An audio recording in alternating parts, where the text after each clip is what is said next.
Initiation by Robert Hugh Benson. Section 17.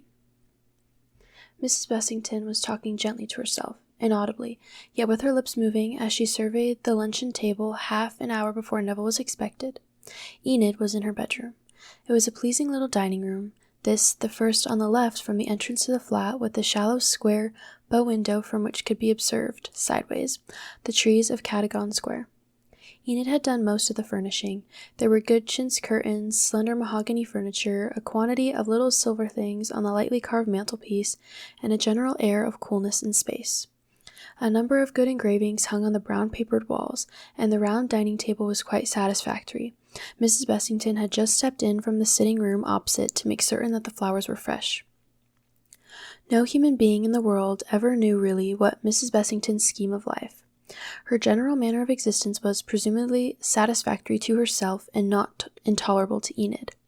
She circled gently through the London, Paris, the Riviera, Rome and back every year as had been described. In each place she visited the proper things. In London she went to see the Academy and several theatres, and dined and lunched out with friends, as decently conventional as herself. In her cottage, when she went there, she read the newspapers, and sat a little in the garden and called upon the rector's wife, and went to a few afternoon parties. In Paris she drove out each afternoon in the Bois, and occasionally went to the theatre in the evening if there was anything about which anyone was talking. In Rome she led the kind of life that has already been described, and in London and Paris and the Riviera and Rome she talked gently all the time. This, then, was the surface she presented to the world, and her smiling, kind face remained unmoved. She wrote a good many letters to her friends, full of small talk, and especially to her nephews, giving them good advice all the year round and generous tips at Christmas. Probably she kept a little pocket-book of engagements in which these duties were entered, but beneath that surface no human being had penetrated. It appeared as if she expressed herself so continuously in this unceasing dribble of talk and letters that there was no interior reservoir left at all. That she resembled, let us say, a pond through the center of which a small stream flows in at one end and out the other, so that the excavated space never has time to fill. No one even knew how much money she had. It was only quite certain that she had enough, and denied neither herself nor Enid anything that was proper to the kind of life they led. This flat must have cost at least $300 a year. They had an excellent little motor landaulet throughout the season. Their cook was quite good, and their wines above reproach. At this moment, however, Miss Bessington was alone in the flat, except for Enid and the maid in the bedroom at the far end, and the cook in the kitchen, since Alice, the parlour maid, and the last member of the establishment, had just been sent out to see why the cucumber had not arrived. She had slipped out, just as she was, round the corner, as the cucumber had been promised by 12, and the little Louis Seize clock on the mantelpiece had just sounded 1. When the bell then tingled sharply, Miss Bessington of course thought it was Alice come back, and that she had forgotten to take the key, so Miss Bessington stepped out to the door of the flat and opened it, and there was Neville. "I know I'm dreadfully early," said Neville, but he wished to explain that he had 2 mishaps on the way up: the bursting of some little valve and the puncture of a tire, that the car and Paul had been left somewhere near Croydon, that he had taken a taxi on, that he had mentioned the address in Cadogan Walk, as after leaving Paul he had discovered he had no money to pay the taxi with, and so on.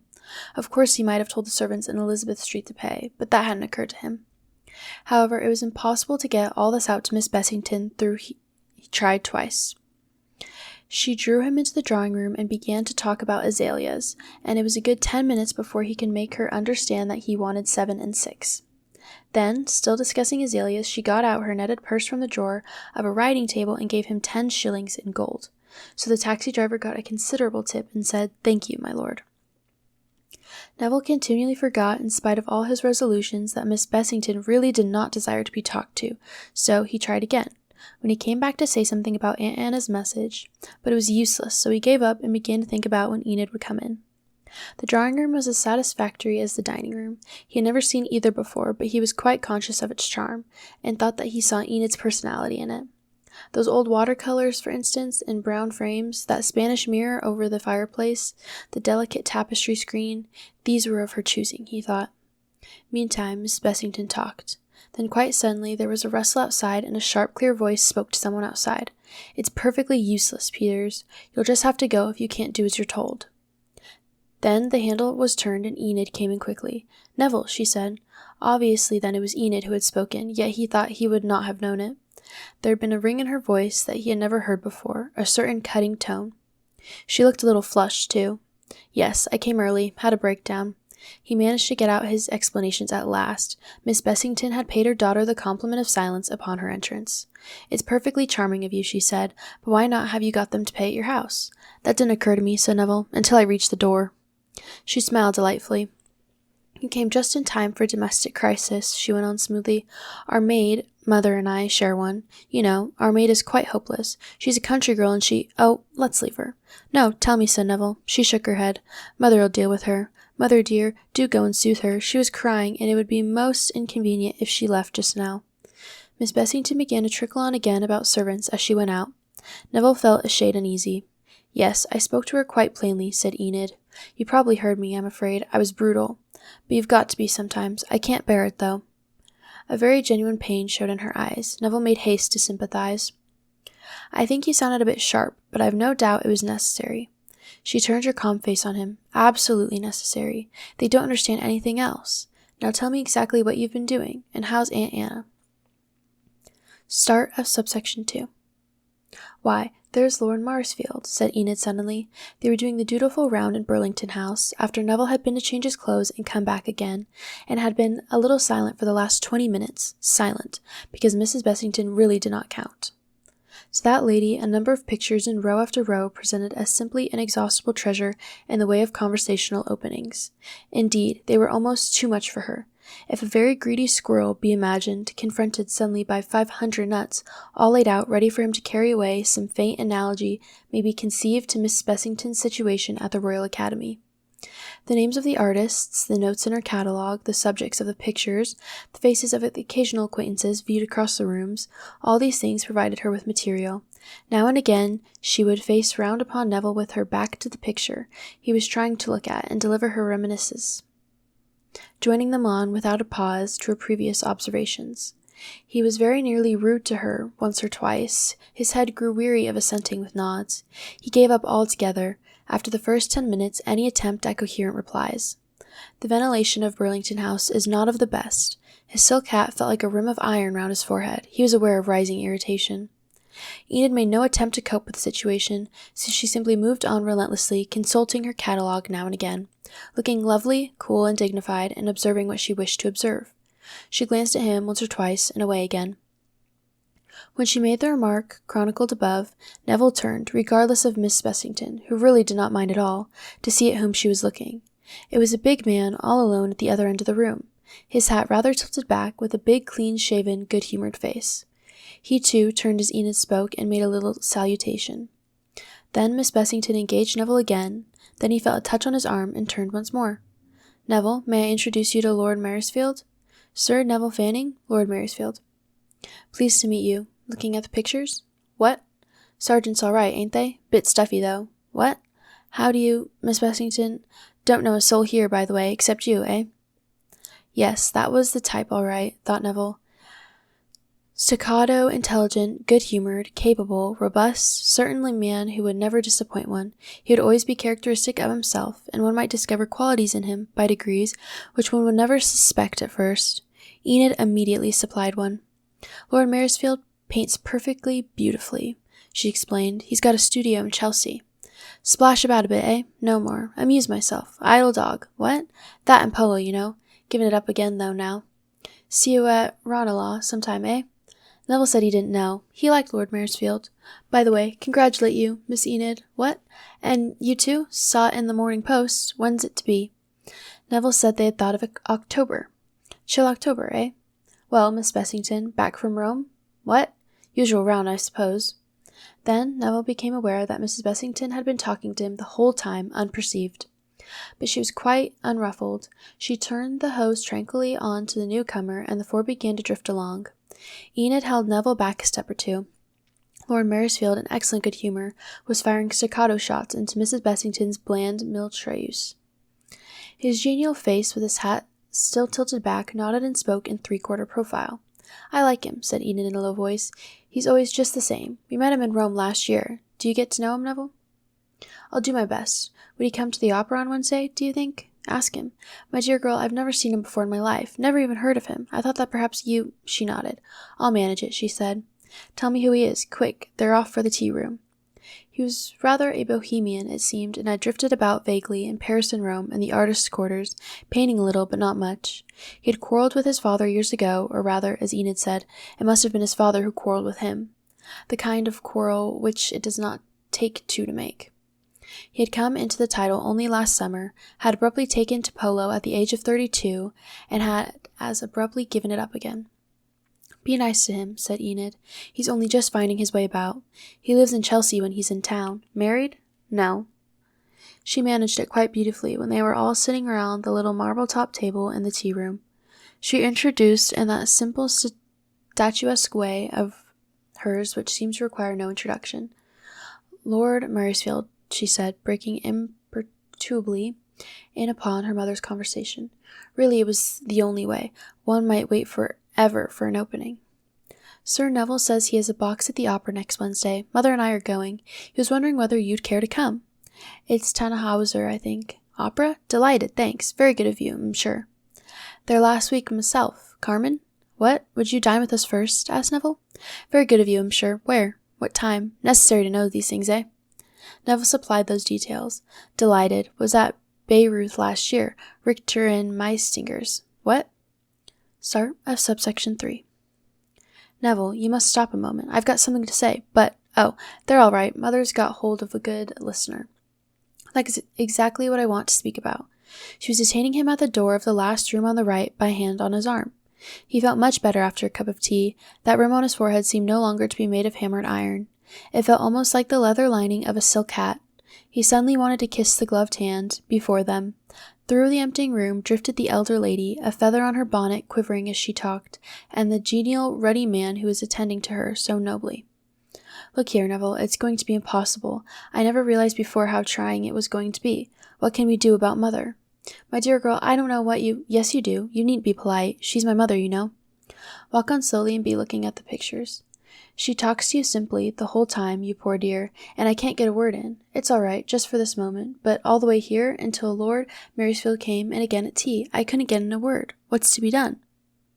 She looked so distressed that he did not know what to say. She seemed so holy, thoughtful for him. "But my darling, I tell you, yes, of course you're bound to say that, but I can see what you feel. Well, I suppose there's nothing to be done, but can't you get somebody always for her to talk to, like that man? Do try. Whom have you got for tonight? Anybody?" "Algy Lennox." "Who's he?" "Well, it doesn't matter, but I did want to tell you that I minded just as much as you. And do put Algy Lennox, whoever he is, next Mother." "I do mind, Neville. I mind dreadfully. You know that, don't you?" Her face was full of distress. She looked adorable. His faint irritation went up like smoke and vanished. "My dear, I think your mother's charming. Certainly, she talks, but they're waiting for us." Neville admired the other man more and more, as with incalculable slowness they all drifted out and down the stairs. Mrs. Bessington kept on, of course, that goes without saying, but was entirely indifferent to her as to in whose ears she poured her observations. As he came behind with Enid, he noticed how completely the elder man filled the situation. His head was turned all the way down the stairs towards Mrs. Bessington's bonnet. He fired his little staccato shots, and even sent one or two behind. At the cloak-room, too, he was adequate and businesslike. "Got your tickets, eh? Better give them me. What? Soon manage it. I'm nearest the bar. What a crush, eh? Here, you chap. Hand them out. There you are, Miss Enid, eh? That's yours, ain't it? That's yours, Sir Neville. There we are, then." He got them their car, too, with the same promptness, and helped the ladies in while Neville was directing Miss Bessington's chauffeur to drop him at his own house and then go on to the flat in Cadogan Walk. "Wednesday, then, 7:15 sharp, eh? That's all right. Pleased to see you all at my little studio sometime. What? Nothing to show, though. Only splash a bit, that's all. Well, right, chauffeur." He raised his hat and stood smiling, and then Mrs. Bessington began on his biography. Start of subsection 4. Neville felt a great deal better after a bath. It had been a considerably wearing afternoon, and he was astonished how relaxed he felt. Neither could he conceal himself that Miss Bessington was responsible for most of it. To be talked to incessantly is perhaps the most tiring mental exercise of all. It is certainly more tiring than talking. He was touched by Enid's sympathy, and she had done it too, he thought, in quite the tender sway, for it is not easy to find fault with one's mother to a third person without at least an appearance of unfidelity. Her suggestion was, of course, admirable in itself. The only difficulty was to carry it out. He supposed he would have to warn Algy Lennox of what his function was to be. A tag from the Latin grammar came to his mind as he lay in his bath and considered these things. Fungo viscotis, he repeated softly to himself. I will perform the function of a whetstone. That was exactly it. Hartley seemed a very long way away as he dawdled over his dressing. It was almost unthinkable that he had only left this morning, that it was not yet 12 hours ago since he had bathed with Jim and sat in the woods and, in blue pajamas, carried him down to the house on his shoulders. For London has an extraordinary power of absorbing instantly the newcomer from the country, of bringing him, by the simultaneous assault that it makes on all the senses at once, sight, hearing, smell, touch, and even taste, into a completely different mental attitude. This time, last night, he was sitting with Aunt Anna in the pavilion, looking out onto the river. He had been in flannels and without a jacket. Now he had just taken off one set of London clothes and was to put on his white waistcoat. Last night, after dinner, they had sat out till 10:30 on the terrace. Tonight he would be in a theatre seeing Selva. He felt completely different already, yet all that he had done was to lunch with the Bessingtons and go to the Royal Academy. As he dressed, he thought again about Enid. She too had seemed different. Down at Hartley, she had dawdled about with a parasol and no hat. She had talked gently and tranquilly. She had been, in fact, exactly what he had expected her to be. Up here, however, while completely herself, of course, her manner had been ever so slightly different. There was that little sharp sentence she had said to the maid, no doubt entirely deserved, yet he could not quite think of her saying it at Hartley. It was not completely characteristic of her as he had known her. Then there was her speaking to him about her mother. That too was, of course, only natural. It showed her desire to please him, and she had not said one word that she should not. Yet she had never said it at Hartley, although her mother had talked quite as much there. Oh, but he had forgotten.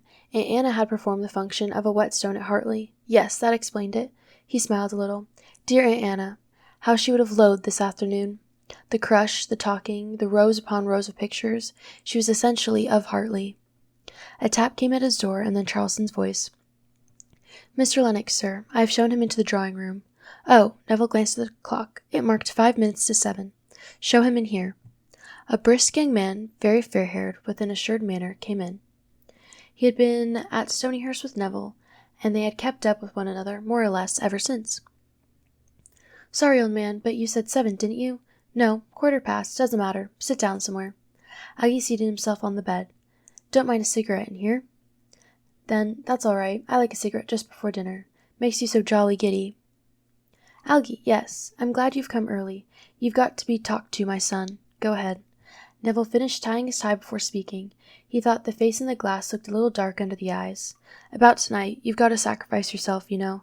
The Bessingtons are coming. Oh, I told you. Well, the old lady's a terror to talk. I'll deal with her. That's exactly what you've got to do. But I warn you, she talks all the time. And she'll talk all through the play, too, if I know her. That's all right. I've seen Selva before. You needn't say much. Just let her run. That's all she wants. And say yes now and then. And so on. But you've got to attach her. It shall be done. Aggie was a cheerful and loyal youth, and Neville knew he could depend on him. Besides, he was the kind of young man towards whom middle-aged ladies always felt motherly. He was just about Neville's age, but looked 5 years younger, as well as very innocent and good, and indeed his looks did not greatly belie him. He finished his cigarette before Neville was ready, and took up a small hand mirror from the dressing-table. Nice bit of work, this, he said, examining the chased back. Out of the way, old man, said Neville, who wanted to get at his watch and chain. Aggie retired a little from the dressing-table and began to practice tennis strokes, the wrist supple and the forearm horizontal. There was a crash. I've done it, old chap. Lord, I'm sorry. Pick up the bits then, said Neville, and kindly don't touch anything else. I was only trying my stroke, said the boy. Gad, I'm sorry. It caught the bedpost. He regarded the handle and back of the glass a little ruefully. Then pick up the bits, repeated Neville. And it's so jolly unlucky, too, said Algy, going down on his knees. I say, old man. Yes? You must let me have it refitted. Kindly put all the bits into the fireplace and what's left of it on the table, and don't talk rot. But really, you just do as I told you about Miss B, and you'll pay for it 10 times over. Just touch the bell, will you? Neville straightened himself finely before the glass. Certainly he didn't look very well, but that was just Miss Bessington's conversation. He'd be all right after an hour or two with Enid. Yes, sir, said Charleston at the door. Oh, just take that looking-glass handle away and get it refitted sometime. Mr. Lennox had just smashed it. Yes, sir. Motor just drawn up, sir. Come on, Augie. I want to see if the room's all right. Show them into the morning room, Charleston. Is Macpherson there? Yes, sir.